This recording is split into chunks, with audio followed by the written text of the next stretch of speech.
Are you a man who is subconsciously sabotaging your own relationships or your own potential for a good relationship?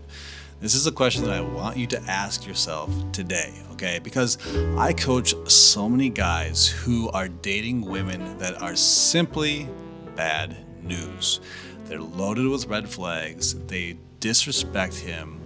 They are physically and emotionally very harmful to these men.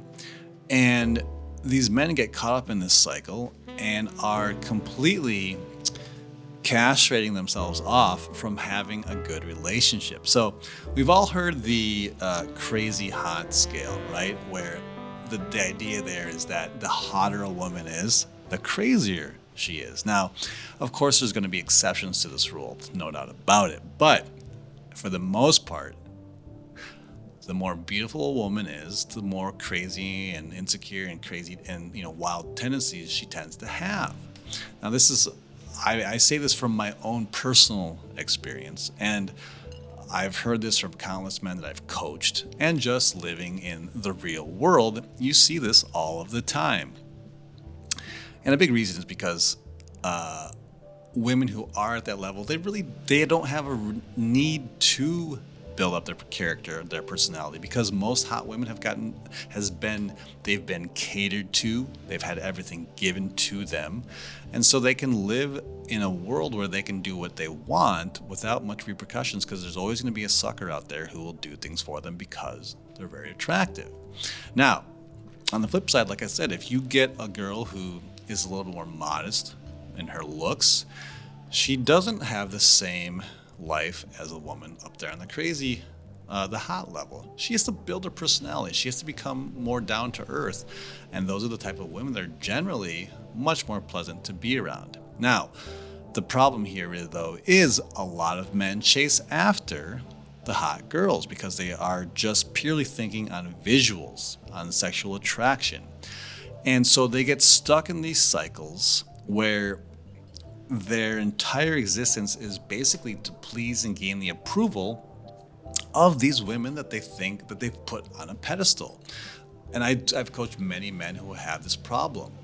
Women who just completely disrespect them, who don't show much love or affection, or it's very hot and cold. So let's just dive into this. I'm going to ask you some questions about certain behavior patterns, so you can ask yourself if you are this type of man. Okay, so are you attracted to women who you feel that you constantly need to get their approval, that you somehow need to prove yourself and show them how great of a guy you are? Okay, or are you a guy who always has this burning anxiety within, that if you don't do what she asks you to do, she's going to get upset with you, and you're afraid of that? You're living in an anxious fear. Or does the girl that you're with, if you don't text her back right away, are you afraid that she's going to get upset with you? Are you nervous that there's going to be some bad consequences? Or if a girl calls you and you don't pick up the phone or don't answer her right away, does she get butthurt? Does she get mad about these things? If you find yourself drawn to those types of women, then chances are you are very sucked into that cycle of proving yourself, hoping she doesn't get upset with you, and then feeling relieved that she's not, and then going back into it. And then sometimes you're not relieved because she is upset with you. So then you divert to the next path, which is apologizing, groveling, trying to win her back again. And then finally, she begrudgingly does, and you go back into the whole cycle again. Now, this is you. Unfortunately, you're most likely stuck and have a tendency to find and attract women that treat you like this. And if a good woman came along, you would not even recognize it because you're so far deep into that pattern. Now, women do this all the time. They date the bad boys, guys who disrespect them, who don't treat them well, and then they do the cycle over and over and over again and wonder, why can't I find love or a relationship? Why does he treat me this way? And to be perfectly honest with you guys, there comes a point where it's her fault. It's your fault if you keep doing the same thing over and over again. Because most women who have huge red flags, you can see them, but a lot of you ignore them. You choose to ignore them. You think that you are going to be different, that you can get past them, that somehow you outmaneuver them, and you get stuck back in that same damn cycle. Women, same thing. They point and blame. He was a jerk. He was a jerk. That guy was bad. That guy was a jerk. That guy was, abusive. And what happens is they keep doing it over and over again because they don't look at themselves. And so for you as men, if you find yourself doing this, you need to stop yourself dead in the tracks and ask yourself, okay, why am I drawn to these type of women? Why am I not drawn to women who actually treat me well? Okay, so I want to ask you guys another set of questions with regards to women who treat you well. So, do women who are nice to you, does the comments blow over? With women who show interest in you, do you get bored? With women who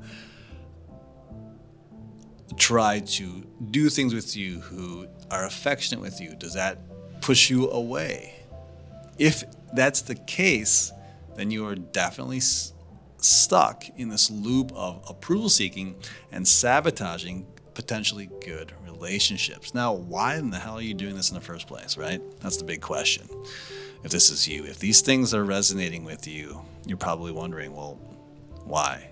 Well, most of the times it's because you have to look at your family background. Most of the times it's because you come from a family where your mother is overbearing, more masculine, domineering, and your father is more subservient, more passive.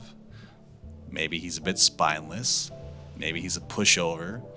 And so that's the dynamic you've seen and that you've grown up with and that you're accustomed to. And so now you're just reliving that same pattern in your own adult life because you'd have never seen anything else. And for you to put your foot down to a woman who acts like that would be a very foreign concept to you.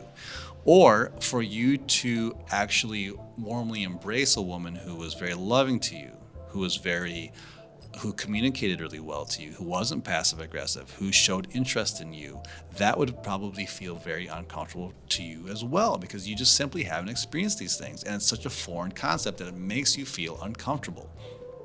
Even though when you're in these drama-filled relationships with the hot girls or whatever girl it is, you don't like it, but you're just so used to that pattern. It is ingrained in you. So this is where you need to, again, are you checking these boxes that I'm mentioning here? Because if you are, and you don't like it, this is where you need to draw the line and dig into what brought you here. And like I said, most likely, 99% of the time, it's the family upbringing, the relationship that you saw between your parents or the adults in your life. To overcome that, it does take time. You have to develop a new set of behaviors. You have to learn to respect yourself. You have to learn to allow somebody else to actually love and care for you. And you have to be willing to put your foot down to things that don't serve you, because you're going to continue to attract women who are probably bad news for you. And you have to be able to be strong and say, hey, no, fuck that. I'm not going down that path. The sex may be awesome. She may be just gorgeous, but the emotional and the interpersonal connection we have is very bad. I need to have the balls to stop that nonsense. So that's the tough part. It can be done, but that is the tough part of this. So the whole purpose of this video is for you guys to consider, are you sabotaging your own success? Because a lot of guys out there will go through all these bad breakups. They're with these women who are like this, and then they just say, oh, all women suck and I'm out of the game. And I don't blame you. There are a lot of women who are like this, even the ones that aren't super hot. Okay, I'll be honest with you. But don't use it as a cope. Look at what you're doing. Get better at those things. Understand them. What is making you tick? Understand them. Get better. And try with other women that don't exhibit those behaviors that you had ignored in the past. Look for people who cherish you, who respect you, who show interest in you, and that you can be a strong masculine leader for. You have to get yourself to a good spot in order to even be with women who treat you well, because you're not used to it. And if you don't get yourself to a good spot, you're gonna fuck up those opportunities that you have with women who are good for you. You will self-sabotage those things because it's so out of your comfort zone. So get yourself in a good spot, then those potentially good relationships will blossom much more strong. That's it for this one. Real quick though, if you're interested in learning about how to attract feminine women, I have a free guide. You can download that below in the link. If you haven't already, I invite you to subscribe. I put videos out every single week. And if you're looking to get one-on-one coaching, if you're struggling, you're like, this guy said some good shit, I could use his advice, click the links down below and you can find out more about my coaching programs. They're very transformative, they're intense, but they will change your life. All right, guys, that is it for this video. We will see you in the next one.